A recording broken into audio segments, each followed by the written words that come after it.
Okay, sorry about that. Continuing on part 2. So my husband was the only person that was ever able to get up there. And he did get up there before we started the process, before we'd even started the bathroom or anything a couple years ago. And he took some pictures and everything. And, you know, because there was no floor on the attic, it was just, you know, just the, God, I can't think of anything being pregnant. I totally have pregnancy brain. The studs or rafters or whatever. And so to walk up there and kind of determine the space was very difficult, and it was only him that was up there, so it's not like he could really use a tape measure. So we got some pictures, you know, and we kind of guesstimated, you know, what the usable space was going to be. It is a little smaller than we had anticipated, which we now realize because he's been able to put floorboard up there, and the stairs are up there, so you can just walk up, and I was able to go up last week for the first time because they finished enough of the stairs, everything but the top stair where I could get up there.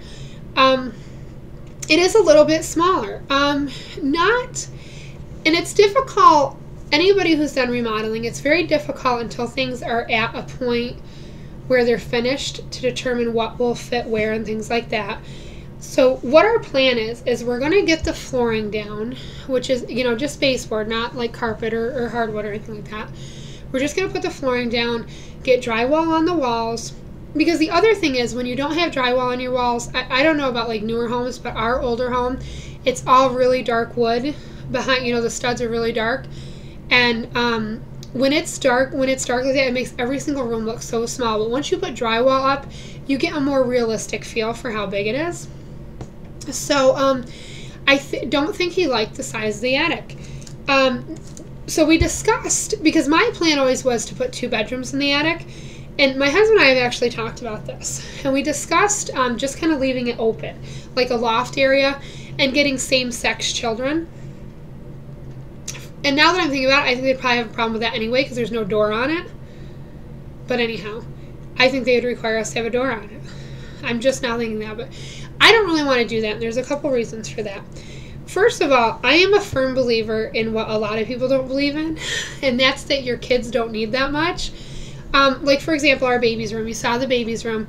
It's not a huge room. I think it's like 9 by 10 or 8 by 10, and that's about the size that the attic rooms would be. And he had actually told us about his daughter, how he's putting like a 32-inch flat screen television up on his daughter's room. And that's fine. Don't get me wrong. I mean, if you're somebody that wants to do that, that's fine. You know, I don't, but our kids are not going to live that way. Our kids, you know, are not going to have TVs in their bedrooms. They're not going to, you know, have video games or anything like that in their bedrooms. There's a separate area in the attic where the stairs come up that I plan to make like a media area, and also like where there's going to be a desk for them to do their schoolwork and like a bookshelf and things like that. So their bedroom basically is for them to sleep in, just like our baby's room will be the exact same way. Right now, when the crib goes in there, there's going to be a little bit more room, obviously, because the crib is smaller than a bed. But, you know, pretty much our baby, as they grow up, will have a bed and a dresser in their room, you know, and in their closet. I plan to put like a toy box or something. But that room that's outside of the baby's room, that's going to be just going to have some furniture in it. And there's no coffee tables or anything in the middle of the floor. I plan that to be like their play area where they can, where the kids can come and, you know, play or whatever. And plus they, you know, we have a huge backyard. They can play outdoors and things like that. I just, you know, I really plan to parent a little differently than most people do. You know, I have nephews that have everything under the sun. When something new comes out, and it's not because they can afford it, let me tell you that much. And it's not even a money issue with us. I just don't want my kid, because we don't. My husband and I live very simple lives.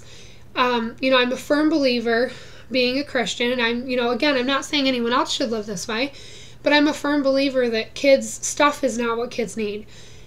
I really want to, instead of investing our money, especially being a stay-at-home mom, instead of investing our money in video games and all kinds of stuff they don't need, I'd rather take our kids somewhere and do something with them. So that's kind of my plan, and I don't think that he liked that as much, you know. Oh well. And my husband and I actually said afterwards, if we can't get foster kids, if they don't feel that what we can provide is not enough for them, then, you know, then that's the way it's going to be. We'll have our own kid.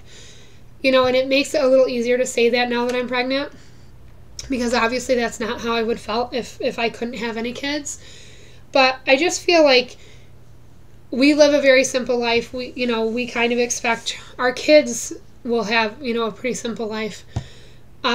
Because things that are important to us have never been what are important to a lot of people. We don't, we just are not, we just are not people that have a lot of stuff. I just can't really put into words what I'm trying to say. I hope I'm conveying it right. But so I don't know what's going to happen. And, he talked about leaving it all open.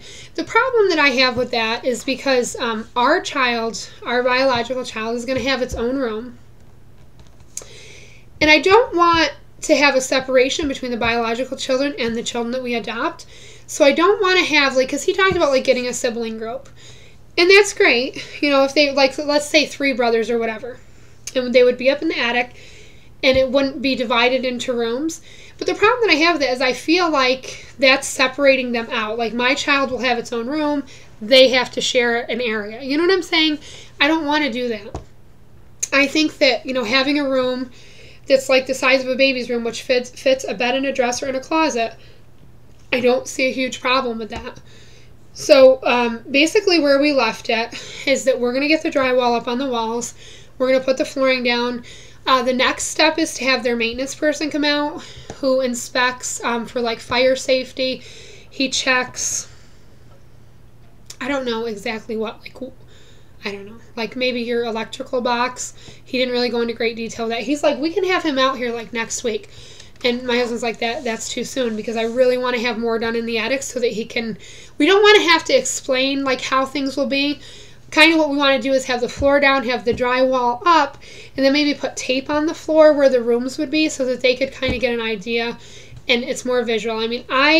From doing all this remodeling, can kind of visualize what will happen. And I know for some people it's not that simple, especially if they've never done remodeling before.